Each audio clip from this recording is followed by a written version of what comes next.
All right, so here we are at week 17 of the NFL season. If you are a fantasy football player, then your championship should be this weekend, which, if you're in it, congratulations, best of luck.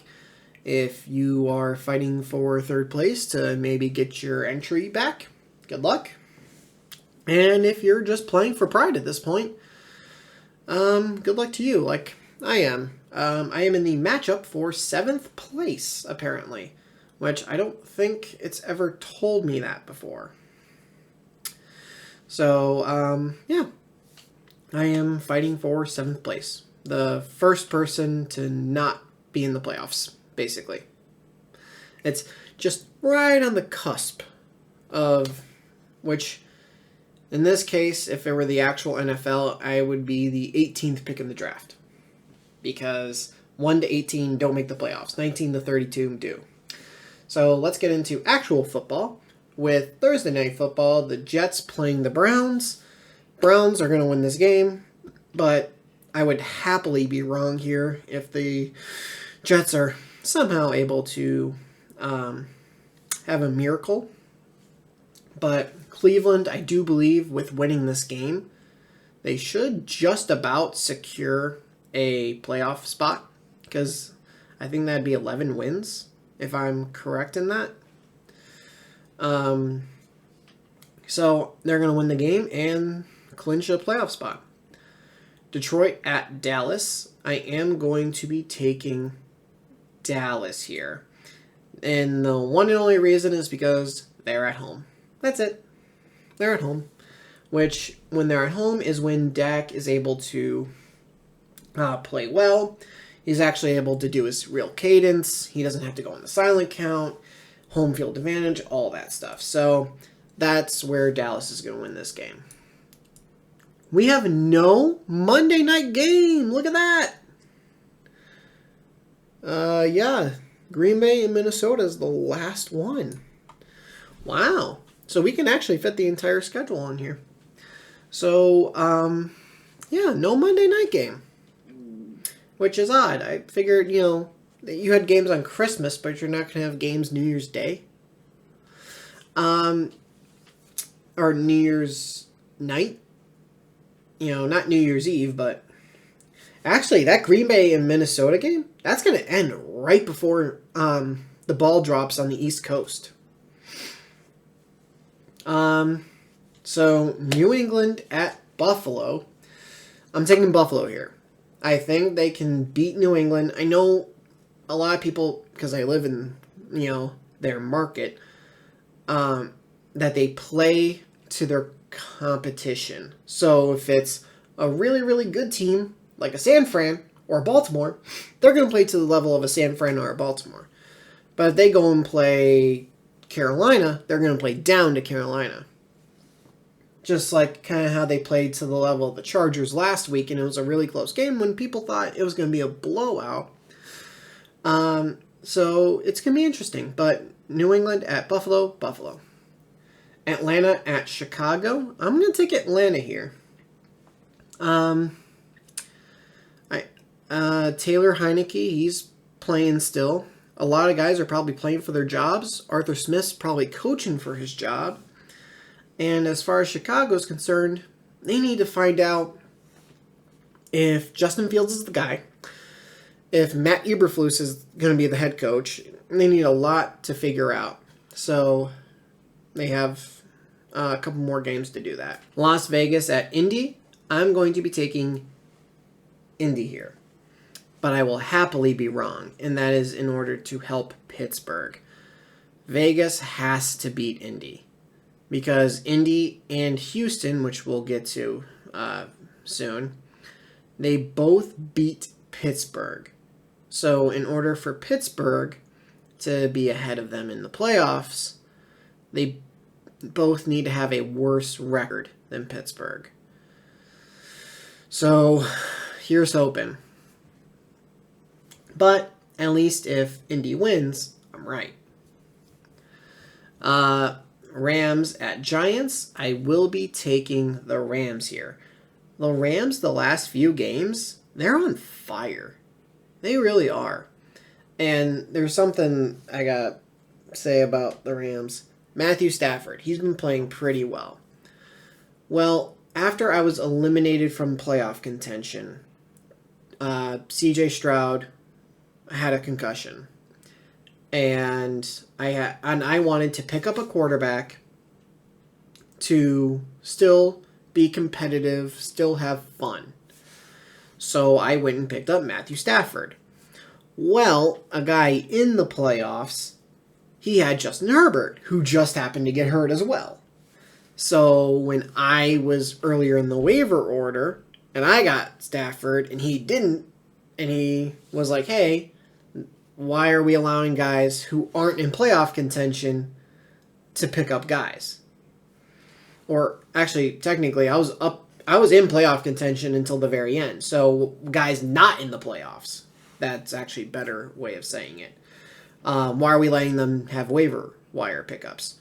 So the guy ended up picking up Jake Browning, and he won. Well, that was week 15. Week 16 comes around, and he plays Baker Mayfield, and I still play Matthew Stafford because C.J. Stroud is still out. He lost by 0.2 of a point. Had he picked up Stafford and kept him in both week 15 and week 16, he would have won and made it to the fantasy football championship. But because I picked up Stafford and still had him, he missed the championship by 0.2 of a point. I felt bad. I have not apologized, but I felt bad. So, I just wanted to say that.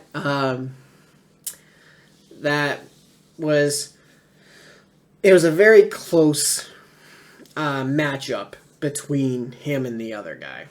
Which, by the way, I wish that had been their championship match, because both these guys were better than the other guys that were facing off in the semis. So now it's one good team versus a okay team in the championship round, and I really feel like, hey, it should have been the two really good teams instead of now that one guy's fighting for third. But what are you gonna do? So Arizona at Philly. I'm gonna take Philly here. I think if Philly wins and Dallas loses, I think Philadelphia clinches the NFC North. If I'm correct on that. Because right now, or NFC East, not the NFC North. So no, I was completely wrong on that. Clinches the NFC East. So, because you have Philly with a 1-game record better than Dallas right now. Because all Philly had to do was win their final 3 games, and they would have the NFC East. Well, Dallas, they lost. So, and Philly won. So right now, Philly's got a 1-game lead on Dallas.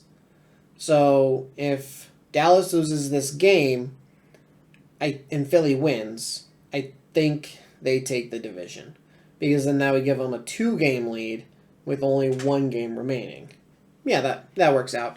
So, this game's for the NFC East, potentially. New Orleans at Tampa. I'm going to take Tampa. I think they're going to end up winning the division, and they're going to end up hosting a playoff game, and they might lose in the wildcard round, but congratulations on winning the bad division. San Fran at Washington. I'm taking San Fran. Yeah, you just had a bad game versus Baltimore, but Baltimore's not Washington. Not by a long shot. You're going to take out some of that anger on Washington. Carolina at Jacksonville. I see Jacksonville winning this game. Carolina, they had, a decent game versus, I believe it was Green Bay, where they lost 33-30. It's probably one of their best offensive outings, if not their best offensive outing of the season. So, yeah, but I just don't think they're going to replicate it. So, Jacksonville, you're taking this win. Miami at Baltimore. Baltimore's going to win this game. And if I'm correct, in Buffalo beating New England, in Baltimore beating Miami, that means next week, week 18, Buffalo at Miami will be for the AFC East. If Miami wins or Buffalo loses, I think that's it. That's it. I think. But Buffalo's got to, I know if Buffalo wins out, they make it to the playoffs no matter what. So a lot of these games are interesting. They're going to have division clinching. I'm trying to think of the right word. Impacts, maybe. Division clinching impacts, effects, scenarios. Somewhere, the word's somewhere in there. Tennessee at Houston, I will be taking Houston, but with the optimism that if I'm gladly going to be wrong on this. So if Tennessee wins, cool, it benefits Pittsburgh. But if Houston wins, then at least I was right. All right, Pittsburgh at Seattle. Rudolph saved Christmas. I mean, he really did. I gotta say, that was probably one of the most complete games by Pittsburgh this season. They, had explosive offensive plays. They had an 86-yard touchdown to George Pickens. Then George also had like a 40-something yard touchdown, I think. They, intercepted Browning a few times. They sacked him a few times. T. Higgins did have an 80-yard touchdown of his own, so that kind of wiped out, the 80 and the 86. George Pickens, he had like that Randy Moss type game where Randy went for like 3 and 165 and 3 touchdowns. George went for 4 for like 195 and 2 touchdowns. So he still had an amazing game. He had an amazing catch on the sideline. So he had a great game after a week of media and fans just killing him for the lackluster effort that it appeared for him to show against who was their last game? The Colts. When Jaylen Warren was trying to get into the end zone. Speaking of Jaylen, the block he made on one of the Bengals defensive players, he just put him on his back when he was blocking for Calvin Austin. And during the week, Jaylen said, I would have blocked for you, talking about George. And I think he was telling the truth, seeing as how he just blocked for Calvin. But yeah, that was a great block. And Pittsburgh looked good. Mason kind of did the routine, as Tomlin would say, doing the routine things routinely. He hit the guys in stride. He put the ball where it needed to be. Don't get me wrong, he had a couple of bad throws. He overthrew Deontay Johnson. He overthrew, overthrew Calvin Austin on one. Don't get me wrong, he definitely missed some guys every once in a while, but every quarterback does. No quarterback is ever going to be pinpoint accurate every single time. But he definitely played well. And I don't know if Kenny's going to play. He was limited in practice on Wednesday, the day I'm recording this. And if he can't go, Mason will start again. Though I saw something say that Mason Rudolph will start even if Kenny Pickett's healthy. No, that is not what Tomlin said. Mike Tomlin said that as we sit here, Mason is the starter. He is not going to deal in hypotheticals on if Kenny gets healthy. He's going to let the week progress, and he's going to go from there. Now, I do have a question on if Kenny is healthy enough to play. If he plays, who is the backup? Is Mason the backup, or is Mitch the backup? I mean, I hope it's Mason. I hope Mitch is the third emergency quarterback the rest of the season, and then he either gets cut or traded. Even if you have to trade Mason in a seventh to get a seventh, or Mitch in a sixth to get a seventh, I don't care what you have to do to trade him away, or flat out cut him in order to get him out of Pittsburgh, because he ain't it. And a lot of people are saying if the Steelers miss the playoffs, that Mitch is going to be the one to blame. Which, is that true? I don't know. Probably, though, because in the games he started this year, I'm pretty sure the Steelers are winless. So, we'll see. But as for the winner of this game, I'll gladly pick Seattle and then gladly be wrong if Pittsburgh wins. So I'm going to take Seattle. But I think it's going to be a good game no matter what. I'm very excited to see the matchup of Joey Porter Jr. and DK Metcalf, because DK is such a big receiver. And Joey, he's a big corner. He's like 6'2". And like around 200 pounds, whatever. But he's just so physical as a corner. He grabs, he holds. He's going to get called for holding. He's going to get called for PI. He's going to get called for illegal contact. He's going to get called for all of those. But he's also going to get away with it sometimes. Or it's going to be just about completely legal, because inside of 5 yards and whatnot. But he is so physical that it's going to be interesting to see how that goes. Because, I mean, if he gets under DK's skin, because there was a rumor, and it ended up not being true, but there was a rumor that Kyle Shanahan had an extra Christmas gift for anyone who could get under DK Metcalf's skin. So, I don't know, is Joey being physical like that going to get under DK's skin? I don't know. It's going to be interesting to see. But I'm going to take Seattle just as I'm happy if I'm wrong. Chargers at Broncos. Broncos have benched Russell Wilson. So they will be playing Jarrett Stidham.